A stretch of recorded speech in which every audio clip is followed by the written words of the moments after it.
मी दत्तराव जिजाराव नवले, राहणार बळेगाव, तालुका वसमत, जिल्हा हिंगोली.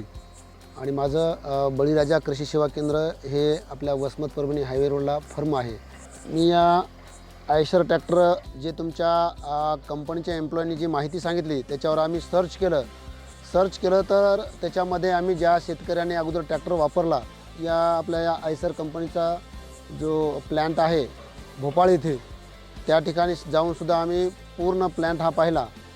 आणि त्यानंतर आम्ही आयशर जे की आम्ही या ऊस तोडणी यंत्र घेतलेलं आहे त्याच्यासोबत हे माल वाहतूक करण्यासाठी उत्कृष्ट असा 557 ह्या ट्रॅक्टरची निवड केलेली आहे. आणि या ट्रॅक्टरमध्ये विशेषतः खासियत म्हणजे की आपल्या या इंधनची बचत हे आमच्याकडे जे पहिले जॉन डीर आहे त्याची जर तुलना केली तर त्याचं जर कंपॅरिजन केलं तर याच्यामध्ये बरीचशी बचत होते.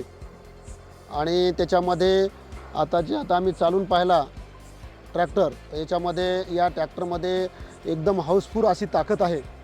आणि याच्यातून असा सध्या तरी मला असा अनुभव आला की हा ट्रॅक्टर एकदम कम्फर्टेबल आहे.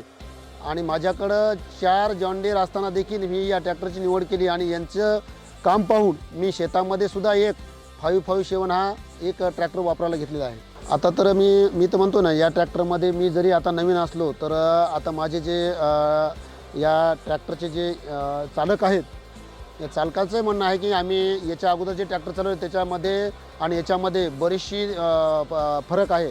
तर या ट्रॅक्टरमध्ये हा 4.5 टनाचा हा जो इन्फिटर आहे तो हा सहज अलगद उचलून एकदम सुलभ असा वरती नेऊन एकदम 4.5 टनाचं ओझं हे अलगद नेऊन वर टाकतं. आणि जे आपल्या या रानातून सुद्धा निघायला एकदम असा सुलभ ट्रॅक्टर आहे. हा माझ्याकडे 53 आहे. 53 पेक्षा सुद्धा हा ट्रॅक्टर मला समजा सध्या तरी भारी वाटला. आमचं जॉन डीर सोबत टाकलं आणि याच्यात जर डिझेल सोबत टाकलं तर याच्यामध्ये जवळपास आमचं जॉन डीरला 10 लागत असेल तर याला जवळपास 6 लिटर डिझेल लागत आहे. नाही, खरोखरच माझ्या या वसमत एरियामध्ये याच्या अगोदर तरी आयशरचं ट्रॅक्टर कोणी वापरलं नाही. परंतु मी एवढं खात्रीशीर सांगतो की हे आमचं आता हे जे ट्रॅक्टर पाहून 100% लोक घेतील आणि हा शेतकऱ्याचा फायद्याचा ट्रॅक्टर आहे एवढं मी सांगू शकतो या ठिकाणी.